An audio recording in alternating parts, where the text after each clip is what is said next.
Hi there, it's Paulie here, just doing a little handheld wee. A while ago, I was talking to you about Wargames Cheaty Guy with a load of dice and the rubber rulers. Woohoo!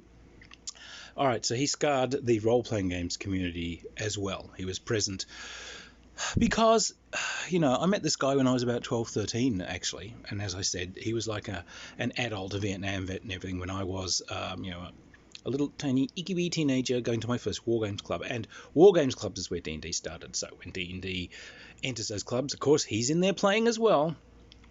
And he brings the load of dice and he brings the cheating. And so what this guy would do is he would tend to obviously load his dice. So you had to use your own dice and give them to him. Or we would do things like he would... I'm rolling character over in the corner here where no one can see. So I would just write on a piece of paper, your D&D characteristics will be the number that you have, we're inverting it. An 18 is a 3, a 17 is a 4, etc., etc., etc. We're just kind of inverting the roll. And I just put that, seal it in an envelope, and I would even show the actual players who really wanted to play.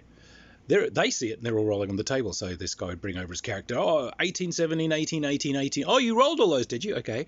Or you're in inverted world, so you're a 3, 4, 5, 7, 3. Oh, okay. Whatever.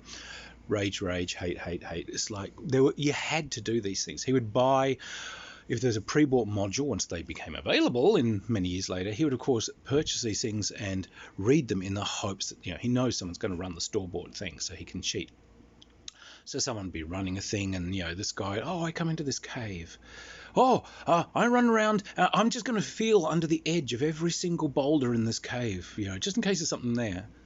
It's like there's something written in the module for it. It's like, sorry, you've come into a cave and the first thing on your mind is you're going to run your hands around the bottom of every single boulder. So the umpire would just, all right, you just get bitten by some cave wetter or something. Nope, whatever's in there, I'm not putting it where it was in the module. I would flip modules over. He would have them memorized, or he would have crib notes. He'd put them on little cards and just have them literally kind of in a hidden pocket under the table so he could see, go left, go right. This is where the treasure is. I'd invert it. Oh, we opened the door. There was nothing in this room. Nothing in this room. We search. Oh, some kind of cave creature, bites your head. It was clinging to the ceiling. No, I said we go left, not right. Yeah, you went left. The cave creature's bitten your head. Anyway, I was just thinking, so we're playing Saurians. Saurians was a lovely offshoot of Chivalry and Sorcery, a game I actually loved. And Saurians did a whole dinosaur world sort of game that, you could go through the dreaded magic door and everyone ends up in dinosaur world having to explore, and they're all, 13th century medieval people, or you could run the things as kind of essentially a species of intelligent dinosaurs that, have their own fantasy land. But these guys, in my campaign, they find this door. So Damien and my other fairly clever players, they managed to peek through once and they figure out kind of what it is. So they say, right, well, this is mostly kind of like tree ferns and fairly dense forest, but these were the days before velociraptors were a thing. It was Deinonychus, which was like essentially one of the species you'd now think of as a velociraptor. So they know these things are out there. And so, right, so we'd like these things kind of kept at a distance. We don't want to run around with swords and shields while you're facing, all right, we'll call them velociraptors. Halberds. It does enough damage to, cut one of these things' heads off. It's got a long spear-like spike, which you can, set against a charge and impale these things if they leap at you. And, they'll keep these things 8 feet away, which is exactly where we want them. Fantastic. We'll team up and we'll take these. But crossbows, you'll only get one shot off though. All right. So we get these guys, off they go. They're exploring, and yes, inevitably a pack of Deinonychi leaps out at them. And so, Damien and co are doing their halberd thing. Damien was a huge fan of Naginatas. We did a lot of Naginata jutsu together, so, But, so... Toxic gamer basically. I fire my crossbow. All right, so this guy fires it's a heavy crossbow. So fires his heavy crossbow. Diddly. Next turn. Okay, so a new wave of these things go right. So toxic gamer. One of these things comes leaping at you. Says, I fire my crossbow. So, well, you've already fired a crossbow, mate. you're going to have to do something else. Oh, no, I've got more than one crossbow. And that's where we hold play. You've got more than one heavy crossbow. Yeah, I've got more than one heavy crossbow. Where's the second crossbow coming from? Oh, yeah, I've got one loaded in my hands and I've got one over my back. You've got a loaded heavy crossbow slung over your back while you're walking and pushing your way through jungle. Yeah. You do realize a medieval crossbow is like particularly heavy. It's big. Like the staff of it's fairly long. It goes from the ground pretty much to waist level, and the bow span is, 2.5 feet, something like that. They're pretty immense. And of course the triggers are a big long bar, you might all remember, and medieval bows don't really have anything holding the bolt on. You've got like a modern crossbow, you often have like a spring-loaded thing that holds it on. Medieval crossbows, no, you just drop it in the slot. But, oh, this thing loaded in my back and thing. So you got a second, well, that's actually going to take a while to get off, as in that's a melee round move, changing weapons, because it's not like in a convenient spot. But all right, so you fire your second crossbow. All right, third turn. All right, this happened. Now I fire my crossbows. You fired your 2 crossbows. No, I got more than 2. Right, give us the character sheet. Yeah. This guy loudly says and is pleased to announce he is carrying 6 loaded heavy crossbows with him. So where are these crossbows, idiot? Well, I got one in my hand. Yes. One slung over my back. Yeah. Oh, I got one slung over my front. So you got a loaded heavy crossbow with a bolt in it. So this is either slung over your chest, pointing up under your chin or down at your balls. Yeah. With the trigger either facing outwards, where it can go off anytime you touch it, or facing in towards your chest, so that every time it bumps as you walk, it could go off. Oh, thing. No, what? Thing? What's thing? Oh, I've got a thing to stop the... I've made a safety catch. You've made a safety catch. So this is another thing that has to go up. All right, so that's one in your hand, yeah. One on your back, yeah. One at the front. Yeah. And what else you got? I got one hanging from each side of my belt. You've got one crossbow hanging from each side of your belt. Yeah. So it's kind of like on a hook on the end of the thing, of stock, yeah, on your belt. And these things reach almost to the ground. So as you walk there, you got these things going ding dong, swinging like hellish bells as you walk along, yeah. And what do you got? Oh, well, I've got another 2. So you got another 2 now. Another 2 crossbows. You got 7. Yeah. I got one in my hand, 6 spare. And where are the other 2? Oh, I've got them on my legs. What? Tucked down your boot, like a boot knife? Oh, no, I've got one lashed to each leg. So what, you got them kind of lashed to your shins, so that as you walk along, you've got these kind of tall... You've got the stock sticking upwards from your shins, so you can kind of pilot yourself around like some hellish cross-country skier. Oh, no, that'd get in the way. So I've got them... I've lashed a board to my legs, which I've fixed to the ankle and to the hip, and then I've just got these things clipped into the boards. So you're walking through the jungle with a block of 4x2 lashed to each of your legs so you can't bend your knees, with a crossbow clipped to them. And that's your idea of that being convenient. Yeah. So you've been walking through the bush with your legs lashed to 2 pieces of wood. With 2 crossbows on those, 2 more dangling side by side. A crossbow on your chin that'll go off at any moment. Another one at the yeah. Because we need the firepower, and that's okay. Because once I fight all those, I'll take them out with my halberd. You've got a halberd as well, have you? So, because the halberds do the most damage. So yeah, that was this guy. And consistently, like the masses of equipment, he's got to have like. He's the one in Traveller that carries like 19 different models of pistol, because, this one does the most damage if he's unarmoured, but this one has the highest armour penetration, but this one's 4 if it's 0G, and this one's if he's at this range, but this one's slightly better at longer range. So you're carrying 6 different types of pistol. etc. Oh yeah, I got my sniper's rifle, but yeah, I've got my AR in case I get closer, and then I've got the submachine gun because it gets a bonus when you're in close. So you've got 6 pistols, a submachine gun, an assault rifle, and a sniper's rifle.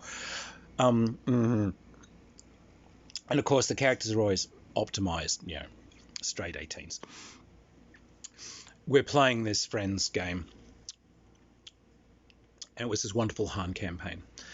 And the adventure was actually a bought one. It was called A Pocket Full of Rye, and it's brilliant. Spoilers here. It is brilliant. Get hold of it. But my friend really pepped it up. So what's actually happening in this, which we did not know, was that there is a creature that can make itself look like rock, and it can be flat, and it can change its shape a bit. So it can kind of flatten itself against a stone wall, or curl around the bottom of boulders and make it look like it's a bit more of the boulders, and these sorts of things.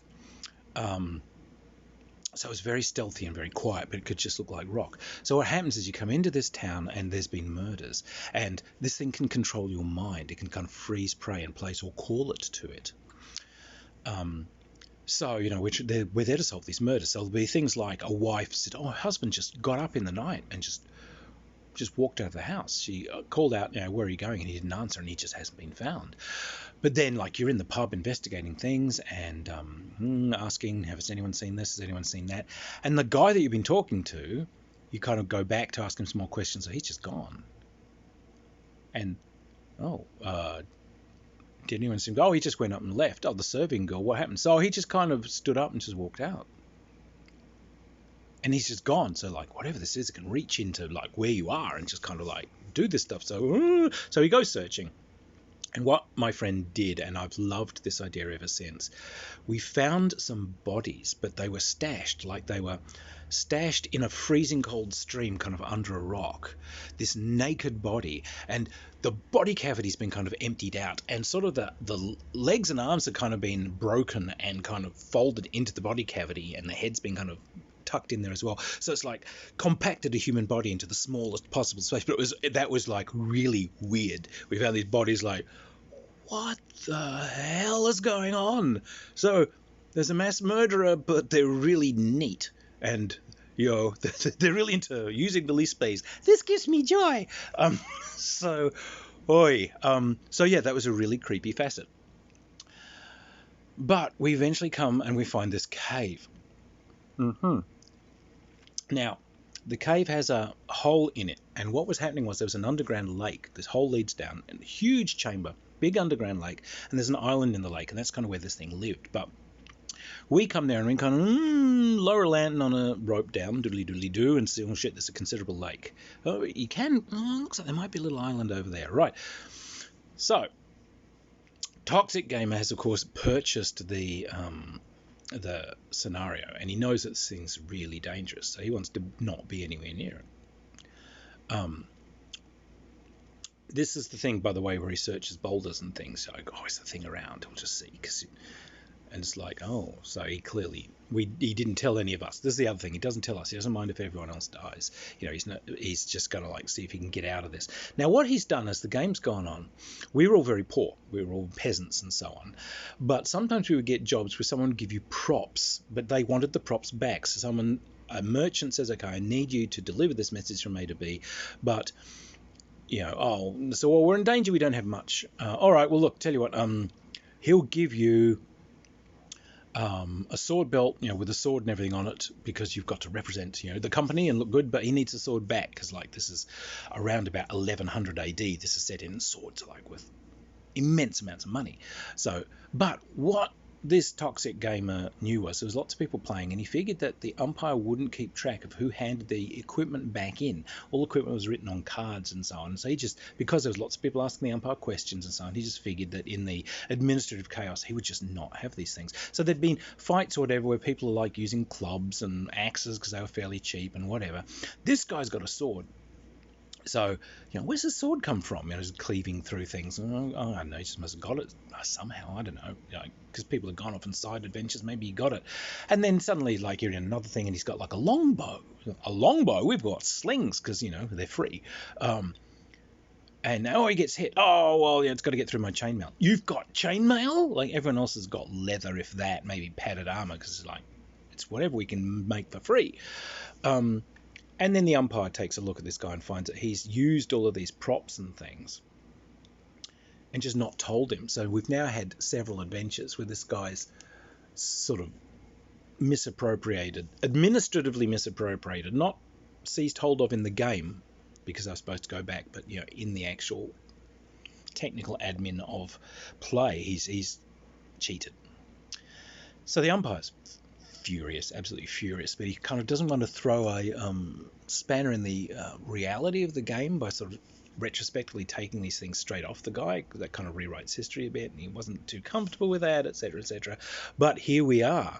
So this guy decides, all right, I'm not going down there. I'll stay up here. I'll guard the top of the rope while you guys go down into the underground lake.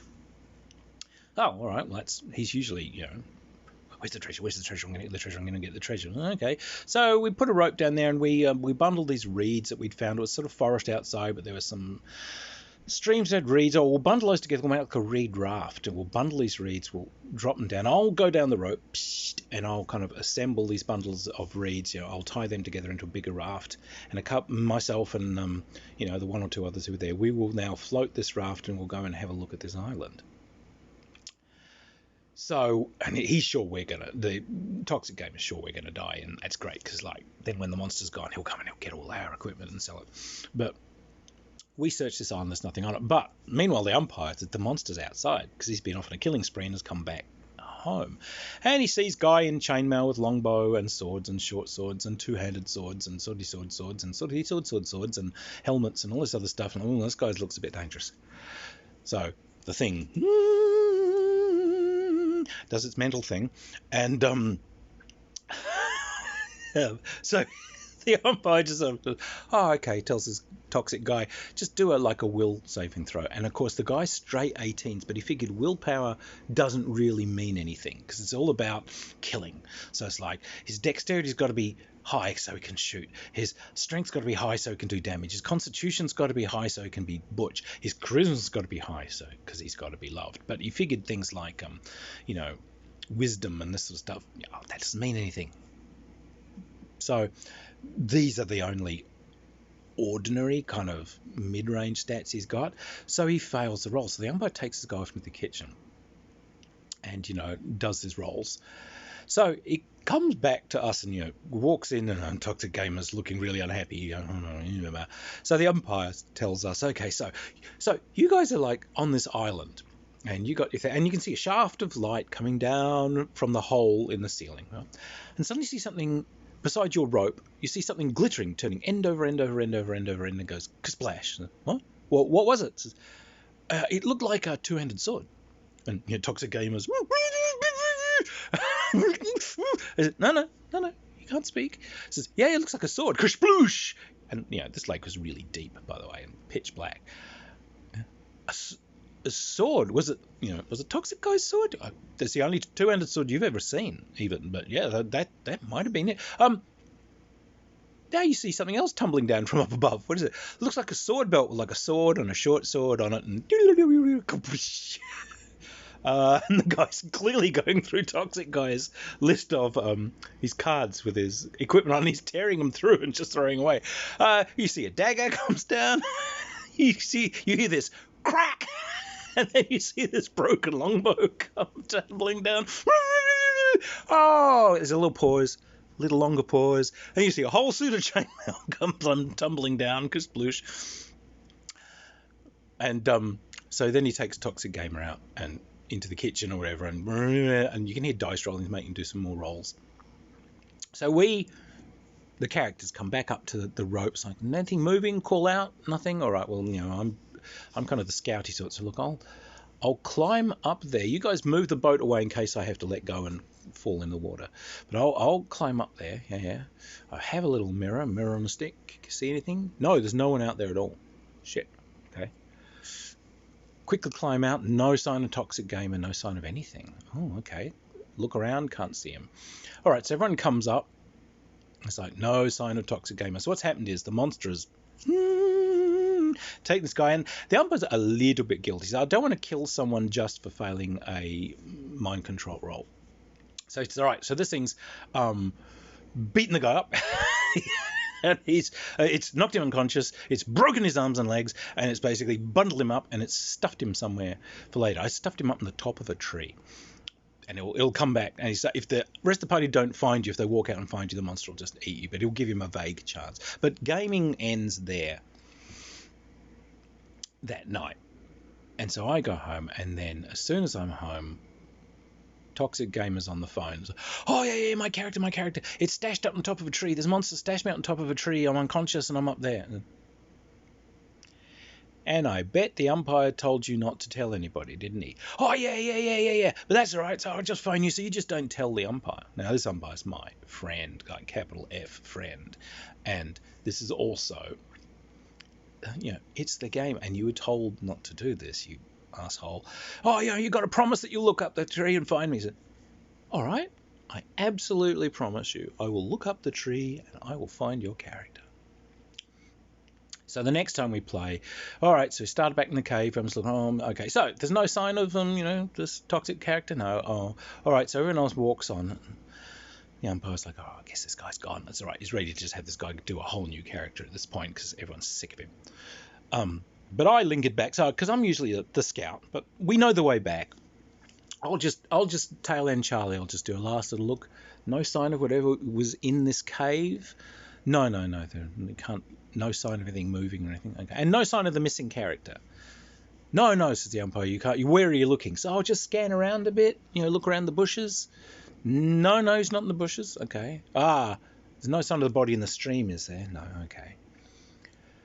And Toxic Gamer's looking eager. I'll just take a last look, up in the, something up in the trees. Like, this thing's not hiding up in the trees waiting to jump down on us, is it?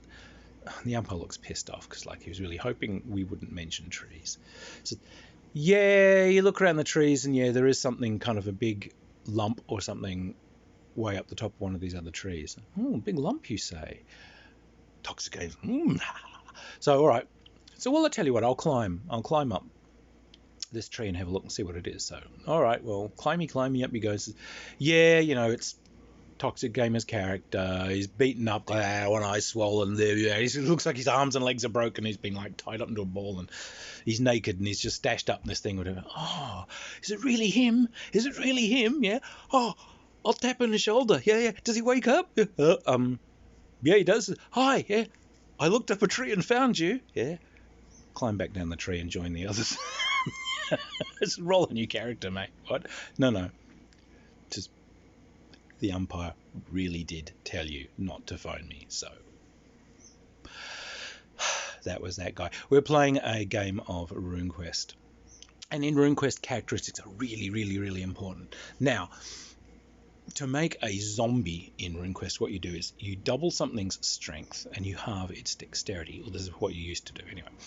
So that means it can do a lot of damage, but it will be slow. It'll attack at the end of the turn. It'll probably have big negatives to hit because it's the clumsy undead. But great, perfect zombie, fantastic. But Toxic Gamer always has cheaty pants characters. So, of course, he has rolled massively high strength and massively high dexterity. But there is a spell in RuneQuest, which is, it's a one-shot spell. You have to sacrifice permanent power for it. This is RuneQuest, original RuneQuest way back in the days. But it's called Sever Spirit. So it's kind of, in some ways, it's not fair because what you do is you roll power versus power, and if your target fails, it severs their spirit from their body. So their body just drops lifeless to the ground, and their spirit just goes away. So it kills you in a single shot. However, you do have to permanently sacrifice power to it. So it's kind of a one-shot, I really gave up some stuff for a final shot at someone kind of spell. So we're after this sorcerer who is a necromancer that we know, or rather we had to talk to this guy. We didn't need anything from him, and he wasn't particularly evil. He hadn't been running around killing people or whatever. But Toxic Boy decides he's going to attack this guy.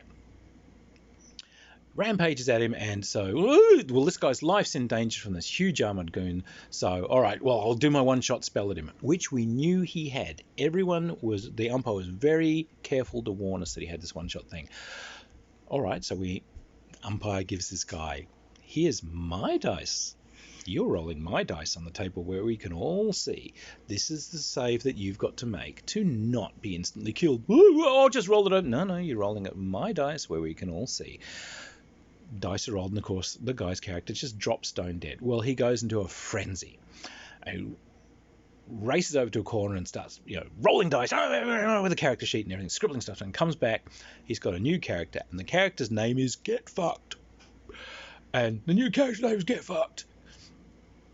And he's like, well, my new character's joining play, in the tavern where these other people are. All right.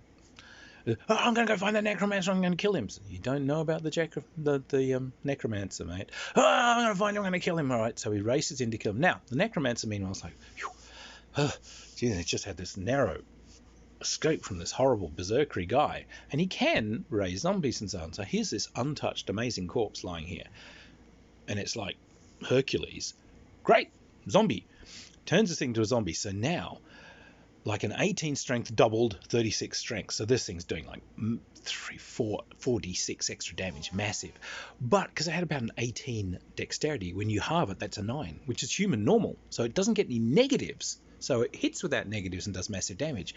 Fantastic zombie. Great. I'm using this as my bodyguard. Oh, and it's got amazing armor and everything, because this guy's always got amazing armor and weapons. Oh, it'll just use those. So it's a zombie in full plate armor with a massive kind of poleaxe. Fantastic. So Get Fucked bursts through the door, rampages with sword. All right, ends up nose to nose with a zombie of his previous character and just gets completely creamed. Like one shot blam. This thing's like running through the chest. Right. So obviously the necromancer, well, life's more dangerous than I thought. I still have my I still got this zombie thing. I will raise this second zombie and be safer. 2 Hercules zombies protect him. Meanwhile, toxic guy, he makes a character that's essentially I'm not even rolling. This is my new character. And it's straight 18s. These guys, this is Get Fucked too. I'm going to attack that necromancer.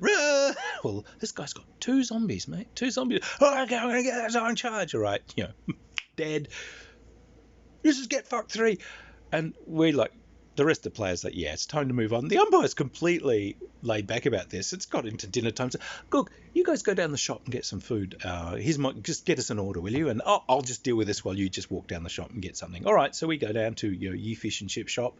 It takes about 15 minutes for everything to get cooked. It takes about 15 minutes to walk there and back. So half an hour, we're back with your food for this guy. They're still going, and I think by this stage it's up to something like Get Fucked 17. And it's like, one last one. All right, you burst in there. There's 16 zombies. 16 zombies. Oh no, the next ransom. Dead. And there's okay. Now, you can just sit there and read some books while the adults go on and play.